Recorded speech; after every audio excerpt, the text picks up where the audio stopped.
नमस्कार, मैं कामनी शर्मा। आप देख रहे हैं न्यूज 22 इंडिया न्यूज चैनल। आइए नजर डालते हैं आज की मुख्य और ताजा खबरों पर। मिश्रा जी, आप यहाँ आज क्यों खड़े हैं, क्या वजह? मैं आज डीएम साहब को दोबारा से तीसरी बार ज्ञापन देने के लिए आया हुआ था। हमारी कोई समस्या का समाधान नहीं हो रहा है। 19 तारीख को मेरे साथ मारपीट हुई थी, जिसमें षड्यंत्र के तहत मुझे फंसाया गया था। उसके बाद में मेरे साथ लूटपाट भी हुई। अब तक ना प्रशासन ने कोई कार्रवाई की है, तो इसीलिए हम तीसरी बार फिर से डीएम साहब से मिलने के लिए आए हैं। मैं आपसे इस ग्रुप के बारे में कुछ अहम जानकारियाँ जानना चाहता हूँ, क्योंकि लोग जो है इधर उधर से हमें बता रहे हैं कि इस ग्रुप पे न केवल ओवर रेटिंग को लेकर मामले हैं, ये और भी दूसरे मामलों में हैं। तो क्या आपको अब जब से आपके साथ झगड़ा हुआ है तब से तो आपको कुछ ना कुछ और भी पता लग रहा होगा, तो क्या मुझे कोई जानकारी देना चाहेंगे? हाँ, बहुत सारे इनके यहाँ से मंथलियाँ आती हैं। स्पा सेंटर हो गए, गांजे का व्यापार हो गया बड़े पैमाने पर, और उसके अलावा जीएसटी वगैरह ट्रक वगैरह होते हैं, उनके माल जाते हैं, उनको निकलवाना ऐसे करके, और भूमाफिया, ज़मीनों पर कब्जा करना। मैंने हाल ही में सुना था कि एक प्लॉट के लेकर विवाद था निशांत ने किसी पार्टी को 2 लाख रुपए देकर के और प्लॉट की कोई मतलब तानाकसी है, क्या उसकी जानकारी है आपको? ये कहाँ का प्लॉट है? जोधपुर में तो एक प्लॉट था जिस पर मैं भी गया था उस टाइम पे जब उनके साथ था। तो अच्छा, आप खुद भी उसमें गए हैं? जी, मुझे जानकारी मिली है कि इनका गांजे का एक बहुत बड़ा काम है जो गाजियाबाद से चलाते हैं ये। तो क्या इसमें ये बहुत जगह जगह से आरोप लग रहे हैं, इसमें कहाँ तक जो है सच्चाई है? देखिए, कैसे चलाते क्या चलाते ये तो उनकी राज की बात थी, हमें कभी बताई नहीं।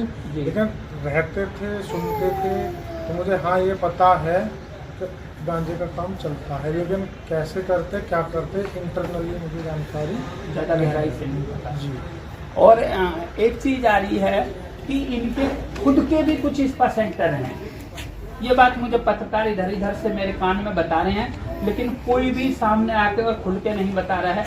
जबकि मैं ये कह रहा हूँ कि आप मुझे बताइए, मैं वहाँ तक जाऊँगा और वो सब चीज़ें निकाल के बाहर खड़ी कर दूँगा। तो क्या कहना है?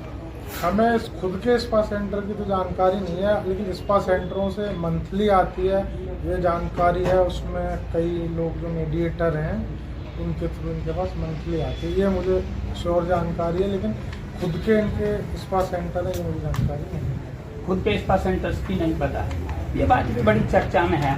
इधर उधर से पत्रकार फोन करते तो कहते हैं, मैं कहता हूँ उनसे कि भाई आप हमें जानकारी दो, तो कोई देता नहीं है। और इनके साथ आपको लगता है कि और भी पत्रकार जुड़े हुए हैं या केवल 2 भाई ही हैं ये? बाकी इसमें जो हम जैसे नए पत्रकारिता में जो उसके लिए आते कि हाँ कुछ इतिहास बनाएंगे या कुछ उम्मीदें लेके आते कि हमारा भी नाम कुछ बड़ा हो, तो उनको ये लोग अपने जाल में फंसाकर उसका नाजायज फ़ायदा उठाते हैं। जैसे कि मैं लोगों की पोल खोलना चाहता था, जो गलत काम हो रहे हैं उनको रोकना चाहता था। मेरा ये मोटिव नहीं था कि ओवर रेटिंग पर वीडियो बना के वसूली हो, ये हमें कतई न करना था। मैंने आपके कई वीडियो देखे हैं, आपने मौके पे भी जो है ठेकों पे ये कहा है कि भाई क्यों ले रहे हो, तो इसका मतलब आपका उद्देश्य तो साफ था कि भाई ओवर रेटिंग रुके। ये तो हम लोग समझ रहे हैं इस बात को। मैं एक चीज़ और जानना चाह रहा हूँ बड़ी स्पष्ट, जब आप इतना खुल के सामने आ रहे हैं, क्या इन्होंने आपको कभी किसी स्पा सेंटर में या किसी सेक्स रैकेट में साथ ले जाने की या ऐसी कोई बातें आपसे की?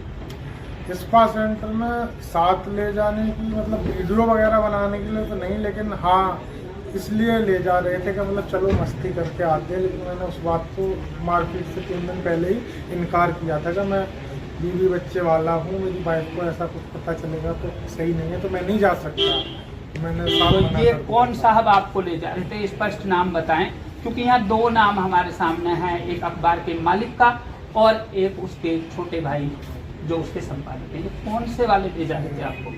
मैं ज़्यादातर उमेश शर्मा के साथ रहता था जी, तो उनके ही साथ था कि मेरा उठना बैठना था, खाना पीना था, तो वही मुझे।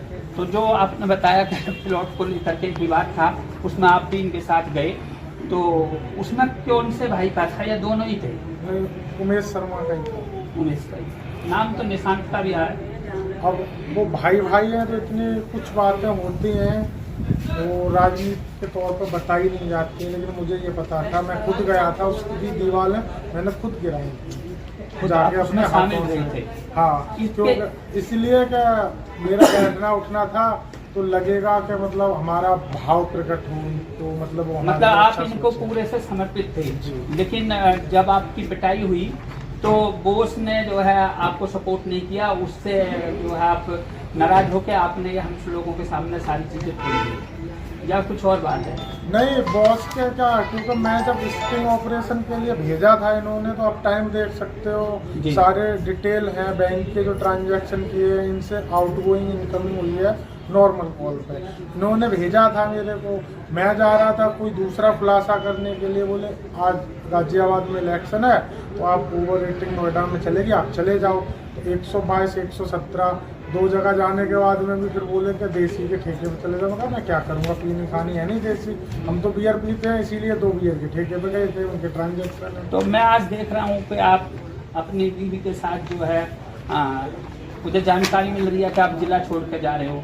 क्यों जा रहे हो जिला छोड़ के? पत्रकारों में भी कोई संगठन नहीं है, कोई किसी को सपोर्ट नहीं करता, बहुत सारे पत्रकार हैं, मैं ये एसोसिएशन से हूँ, मैं वो एसोसिएशन से हूँ, मैं बहुत संगठनों का भी सदस्य हूँ, लेकिन सब ये धरातल पर कुछ नहीं है।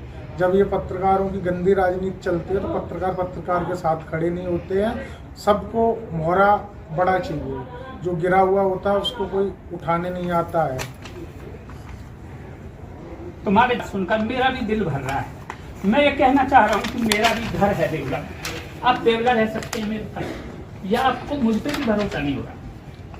अब भरोसा तो देखिए, मैंने 7 महीना पहले उमेश भारद्वाज पे भी किया था, उन्होंने मुझे वो क्या से क्या बना दिया और बहुत कुछ किया मेरे साथ बुरा। आप देख ही रहे होगे, मैं दर बदर भटक रहा हूँ मजबूर। आप यहाँ से छोड़ के जा रहे हैं, हमने आपके बिहाफ पे एक पूरी जंग छेड़ दी है।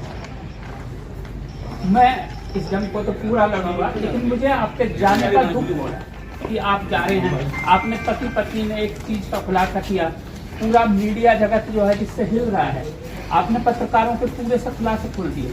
और मुझे तो ये भी लग रहा है कि इसमें आपके खुलासे में यदि पुलिस जांच करेगी तो और भी चेहरे खुल जाएंगे। आप नहीं बोलना चाहते क्योंकि मैं समझ रहा हूँ कि 2 को लेकर ही कोई सपोर्ट नहीं कर रहा, तो 100-200 को लेकर के कोई सपोर्ट नहीं करेगा। इसीलिए मेरा मानना है कि मुद्दा तो बड़ा है, बहुत बड़ा मुद्दा है, हम इसमें ज़्यादा लोगों के नाम नहीं ले सकते, हमें 2 लोगों से ही अपनी जान का बहुत खतरा है। और गाजियाबाद जो है, गौतम बुद्ध नगर जो प्रशासन है, ये किसी भी तरीके की मेरी मदद नहीं कर रहा है। अब मुझे अपनी जान का खतरा है, इसलिए मैं ये छोड़ के जा रहा हूँ। यहाँ आबकारी विभाग और उनसे जुड़े हुए जो शराब ठेकों को चलाने वाली कंपनियां हैं, ये भी कहीं ना कहीं निशाने पे हैं। और यहाँ तक सुनने में मिल रहा है कि ये सारी की सारी कंपनियां जो हैं या इनके जो अधिकारी हैं वो इनके यहाँ नतमस्तक हैं। तो कुछ कंपनियों के नाम बता पाएंगे जो आपने देखे हो इनके वहाँ आते जाते, या किस तरह से इनका ट्रांजैक्शन है, लगभग कितना पैसा ये ले रहे हैं, उनसे कितना पैसा आ रहा है? सोनू एंड कंपनी के जो जीएम है शायद कोई शर्मा करके है, सचिन शर्मा है शायद, वो आते हैं और उनके थ्रू बड़ी गोल चक्कर का जो ठेका है, तो मतलब इनकी बहुत बड़ी सेटिंग है जिसके थ्रू ये पैसा आता है। इसको धरातल पे लाके मतलब पेश करना कि हाँ ये सच बात है, ये नामुमकिन सा है। ये बहुत बड़ी टीम है, और अगर मैं बोलूँ कि इतने लाख रुपए आता है तो शायद की बात है, कोई इसमें भी नहीं करे। ये पैसा लाखों में है? हाँ, ये पैसा लाखों में है। फिर भी आपको अंदाज होगा कि ये लाखों में है, तो लाख तो 1 लाख से लेकर 99 लाख तक लाख ही होते हैं। इसे लगभग में लाके खड़ा करिए, या तुम्हें यदि सच पता है कि कितने लाख आता है तो आप नोएडा मेरे लिए आसान होगा। नोएडा, आप भले ही जिला छोड़ के जा रहे हैं, मैं जिला छोड़ के नहीं जाऊंगा। गौतम बुद्ध नगर, गाजियाबाद, बुलंदशहर, हापुड़, ये 4 जगह की मेरे को जानकारी है। जी।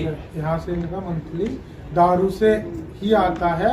इसके अलावा धंधे तो और भी हैं जो अभी पहले मैंने आपको बताए जी। हैं, उनमें कितना कितना आता है तो ये तो बड़ी ये रकम है। दारू से जो रकम आती है इस पर थोड़ा सा हमारे दर्शक भी देखेंगे, अधिकारी भी देखेंगे, हो सकता है किसी अधिकारी का जमीर जाग जाए। कई ग्रुप हैं जिससे 1.5 से 2 लाख रुपए की मंथली बंदी हुई है ग्रुप से। अब उस जी। ग्रुप के किसी के 70 ठेके चल रहे हैं गौतम बुद्ध नगर में, जी। किसी के 40 ठेके हैं, किसी के 15 ठेके हैं, कुछ इंडिविजुअल दुकानें भी हैं। तो इस तरीके से जो ये हैं तो कई ग्रुप हैं, जैसे एक महालक्ष्मी ट्रेडर्स करके है। महालक्ष्मी ट्रेडर्स से मैं जानना चाहूंगा ये कितना ये पैसा लगभग आता है? 1 से 1.25 लाख रुपए यहाँ से आता है और सोलवेंट कंपनी से 2-2.5 लाख रुपए 2-2.5 लाख आता है। ऐसे करके मेरे को बाकी जो छोटे वाले आते वो कब आते थे कब जाते थे इनसे मेरी मुलाकात नहीं हुई। इनमें से कभी आपके सामने भी किसी ग्रुप के लोग आए? हाँ, सोनू एंड कंपनी के गाजियाबाद के भी आते थे, नोएडा के भी आते थे, हम दोनों को जानते हैं। उन्होंने मुलाकात कराई, उन्होंने बताते थे पहले तो मेरी छवि रोगन हुड जैसी बनाई उन्होंने। बोला क्या ये बहुत खतरनाक पत्रकार हैं, ये हैं वो हैं वो हैं। और उसके बाद जब उन्होंने मेरे को बड़ा बनाया, उसके बाद जब मंथली उगानी स्टार्ट कर दी तो फिर मेरे को ऐसे नीचे गिरा दिया कि हम यानी तुम्हारे नाम से भी जो है उमेश भारद्वाज ने मंथली उगाई। हाँ बिल्कुल। तो ये तो एक नया सवाल होता है, ये तो इनके पास जो पहले पत्रकार रहे हैं उनके नाम से भी महीना ले रहे होंगे? हाँ, कई लोगों के नाम है, उसमें हम उजागर करना नहीं चाहते। जी, मतलब जिन पत्रकारों ने इनके पास पहले कभी काम किया है हाँ। उनके नाम से ये आज तक मंथली ले रहे हैं? मंथली ले रहे हैं, उसमें पेपर भी हैं, कई अखबार के संपादक हैं उनके नाम के जाते हैं। कुछ पत्रकार हैं जिनको इन्होंने कलंकित करके हटाया था या हमारी तरह ही उनके साथ भी षड्यंत्र किया, उनकी भी मंथली भी जा रही देखिए, है। मैं आपसे सवाल पे सवाल इसलिए किए जा रहा हूँ कि कहीं ना कहीं गौतम बुद्ध नगर के पत्रकारों की आत्मा जगेगी या फिर उनको पता लगेगा कि आने वाले कल तुम्हारे नाम भी उजागर होंगे।